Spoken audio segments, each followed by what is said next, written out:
भाई, मैं हमेशा बोलता रहता हूं, धर्म के पक्ष में बोलता रहता हूं।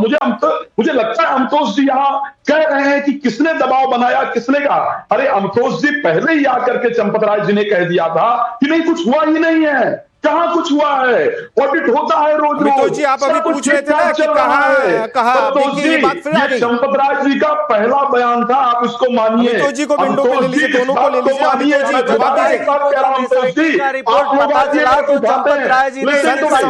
अमितोष जी आपसे सीधा सवाल है, जवाब दीजिए। ऐसा नहीं है कि आज भी वो बैठे हुए हैं। अमितोष जी जब एसआईटी का रिपोर्ट आया तो इस्तीफा दिया गया। आप इस बात को कह रहे हैं कि ये आज वो वाले बोल रहे हैं जिन्होंने राम भक्तों पर गोली चलाई, वो बोल रहे हैं, जिन्होंने राम को कार्तिक माना वो बोल रहे हैं। अरे भाई, ये बोलने का मौका किसने दिया? तो अमितोष जी जवाब दीजिए। संत समाज आज सीधा सवाल पूछा वीएचपी से। ये मौका आपने दिया है, ये मौका हमारे जो जिनको हमने रिप्रेजेंटेटिव बनाया था मंदिर के अंदर, क्या कर रहे थे? आप कह रहे चंपत राय जी को पता नहीं था, चंपत राय जी बिल्कुल पास साफ थे। अमितोष जी बताइए क्यों वक्त लग गया? संत समाज से सवाल सीधा है। राज मिश्रा जी 1 मिनट रुकिए, अमितोष जी जवाब देंगे।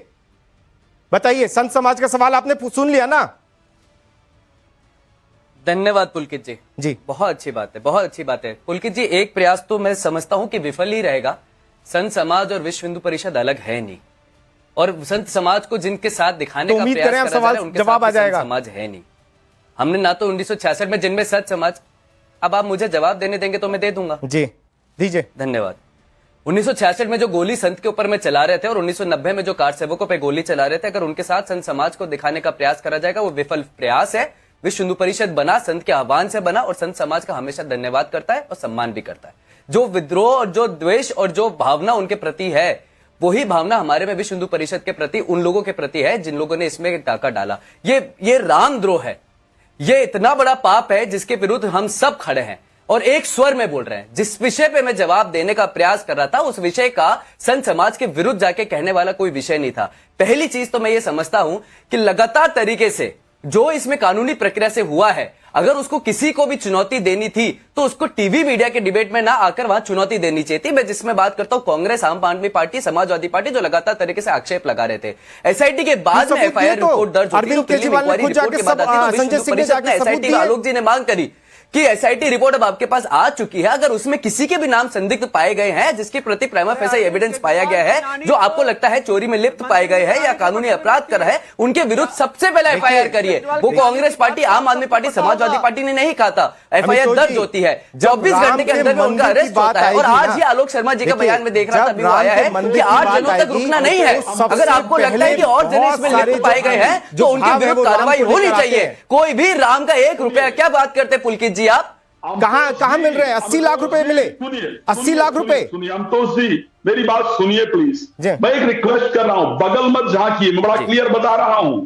ये कहिए कि गलती हुई है, ये कहिए कि भूल हुई है। समझ में आया? बिना गलती, बिना भूल के ये चीजें नहीं हुई। कहिए कि स्वाभाविक है आचार्य जी, स्वाभाविक है। समझ में आया? अगर कोई एफआईआर हुई है तो तभी हुई है जब प्रमाण मिले होंगे। मुझे नहीं उम्मीद है। अमितोष जी देखिए, आपको मानना पड़ेगा कि एक देरी हुई, और यही वजह है कि सनातन के लोग और सनातन समाज से आने वाले लोगों में अविश्वास पैदा हुआ। देरी और जल्दी का विषय क्या है? जब भी आप देरी और जल्दी का विषय क्या है पुलकित जी? मुझे तो ये समझ नहीं आ रहा है। रेसिग्नेशन इंपॉर्टेंट है, इस्तीफा देना इंपॉर्टेंट है, देरी और जल्दी लॉ एंड ऑर्डर का पालन इसी तरीके से होता है कि अगर इसी तरीके का कुछ और किसी और जगह पे हुआ होता तो एक्शन इसी तरीके से हो रहा होता 20 दिन बाद, 22 दिन बाद। क्यों हुआ नहीं है क्या पुलकित जी? आप सवाल करिए, कांग्रेस पार्टी बैठी है। आचार्य जी 1 मिनट, मैं पुलकित जी से जवाब लेना चाहता हूँ। आचार्य जी 1 मिनट, मैं पुलकित जी से जवाब लेना चाहता हूँ। पूछिए कांग्रेस सरकार से, आस्था के विषय को आप पॉलिटिकल मुद्दा कैसे बना सकते हैं? सवाल करेंगे आप कांग्रेस सरकार से? आस्था के विषय को मेल गुरु अयप्पा, अरे आस्था का विषय क्या राम जन्मभूमि के अलावा हिंदू मंदिरों का नहीं है? सवाल नहीं उठेंगे। अरे तो आपका अयप्पा में भरोसा नहीं है, आपका सबरीमला में भरोसा नहीं है, आपका गुरुवर अयप्पा मंदिर में भरोसा नहीं है, आपका दक्षिण भारत में टूटते मंदिर में भरोसा नहीं है, आपका त्रिवेंद्र देवासन बोर्ड में 50,000 एकड़ उसे लेकर क्या कहेंगे? उसमें भरोसा नहीं है। कांग्रेस से हमेशा उमाशंकर पांडे जी जवाब दीजिए। अमितोष जी का जवाब दीजिए पांडे जी। अरे चोरी 5 सालों में अरबों की चोरी अयोध्या में कर लिया। जिस सीता, अरे सबरीमला पे जवाब दीजिए, चोरी छोड़ी, सबरीमला पे जवाब दीजिए। भाजपा आरएसएस के लोगों गुरुवर अयप्पा मंदिर पे जवाब दीजिए। उसको अयोध्या में कमाल कर रहे हैं, यहाँ बैठ के राम जन्मभूमि पे तो आपको पुलिस भरोसा ही नहीं रिमांड था। नहीं मांगी जा काले रही है। पट्टे बांध के अरे करते सुनिए, आप तो। चिल्लाइए मई, पुलिस रिमांड नहीं मांगी गई 50,000 एकड़ जमीन मिल गई अयप्पा मंदिर के अंदर में। राजा राजेश्वरी टेम्पल का क्या सीन हुआ, अयप्पा का क्या सीन हुआ, चंपत राय और अनिल मिश्रा का जवाब क्यों नहीं देती है? इस्तीफा कोई FIR सजा गिराई। नहीं है। इनको पकड़ के लाइए, घसीट के इनको थाने अरे में बंद कांग्रेस करके की बात 10 करो, लाठी मार जो के हमारे इनसे घर का पूछना विषय है वो घर चाहिए के कि विषय कहाँ आप चोरी संभाल की लेंगे। आपने। आप लेकिन अपनी ये बात करो, जिस भाजपा तरह से दक्षिण सरकार भारत के अंदर रिमांड आपकी ही सरकार नहीं जो है कोई सदर मंदिर को इन रोकती 8 है। चोरों का न तो रिमांड मांगा और न चंपत राय, न अनिल मिश्रा और न गोपाल राव के खिलाफ कोई लोग जिनसे FIR जवाब उसका लीजिए जिसका मैंने सवाल पूछा पोती है। वाली ये साइटी है। अभी राम मंदिर की बात हो रही है, लुटेरों को इतने लोगों की आस्था की बात हो रही है। वही एहसान सिंह साहब, वही जांच कर रहे हैं, आप लोग आप सुन रहे हैं लगातार। सबसे बड़ी बात यह है कि किस तरीके से जो जांच हुई है, बहुत सारे लोग हैं वो ये आरोप लगा रहे हैं कि जांच की रफ्तार धीरे है। वो ये आरोप लगा रहे हैं कि चंपत राय ने जो इस्तीफा दिया उसमें देने में देरी हुई, जिससे सनातन और संत दोनों ने सवाल उठाए। वो ये आरोप लगा रहे हैं। आप क्या मानते? नहीं, अच्छी बात है, अच्छी बात है। जो भी आरोप लगा रहे हैं वो अच्छी बात है, लेकिन आप देखिए जांच हो रही है ना। हमारे घर में अगर हमारे घर के मंदिर में कोई चीज होती है तो घर के लोग देखेंगे ना, जो घर के है नहीं, जो राम के है नहीं, वो राम के घर के नहीं है क्या? सनातनी घर के नहीं है क्या? जो राम की सत्ता मैं किसी पॉलिटिकल पार्टी की बात नहीं कर रहा हूँ, मैं संत और सनातनियों की बात कर रहा हूँ। पॉलिटिकल पार्टी क्या कह रही है वो एक अलग बात है, वो यहाँ अपना पक्ष रखने वाले।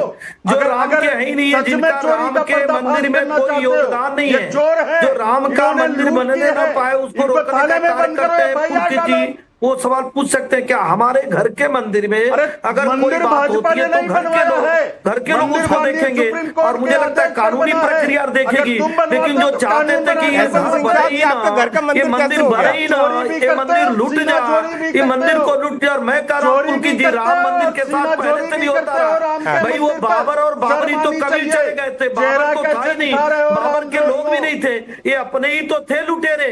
ये अपने लुटेरे थे जो राम के विरोध में खड़े थे, ये अपने लुटेरे थे जो चाहते थे राम का मंदिर नहीं बनने पाए।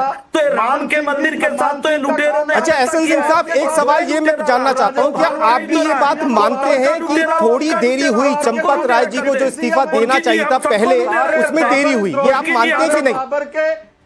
उनकी जी हम सबको लुटेरा कहते हैं, और राम भक्त कभी लुटेरों के साथ नहीं रहे। लुटेरों के साथ कांग्रेस रही, लुटेरों के साथ समाजवादी पार्टी रही।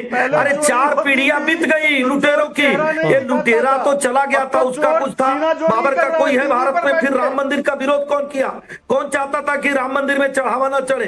कौन चाहता था कि राम मंदिर न बने? कौन चाहता था कि राम ही नहीं है? ये सभी लुटेरे हैं। बताइए, सवाल हमेशा आपके सामने आगे खड़ा हो जाता है। कोई डकैती कांग्रेस कर रही थी, वही डकैती अगर कोई भी किया हो, मैं तो कोई क्या रहा हूं, उसके साथ भारत के लोग नहीं खड़े हैं, उसके साथ सनातनी लोग नहीं खड़े हैं, उसके साथ भारत की सरकार, उत्तर प्रदेश सरकार नहीं खड़ी है। लेकिन इनके जो काले मुंह करके काली जुबान से यहां बैठकर बात कर रहे हैं, पूछिए ना, राहुल गांधी जी कहते हैं मंदिर तो लोग लड़कियां छेड़ने जाते हैं। उमाशंकर जी, लेकिन देखिए सारे सवालों के बीच में एक सवाल सबसे बड़ा यह है कि आप इस मामले को गजनी की लूट से कैसे जोड़ सकते हैं? गजनी से कैसे जोड़ सकते हैं आप राम मंदिर के मामले को? इसलिए कि ये लोग गजनी को मानने वाले हैं, इसलिए कि सोमनाथ में भी ऐसे ही किए। नहीं लूटा, आप दोनों की तुलना कैसे कर सकते हैं? राम मंदिर और गजनी की तुलना कैसे हो सकती है? 45 दिनों में 70 बार भगवान श्री राम की अयोध्या को लूटा है, करोड़ों करोड़ हिंदुओं की आस्था को लूटा है। तो ये तो गजनी के बात निकले भाजपा और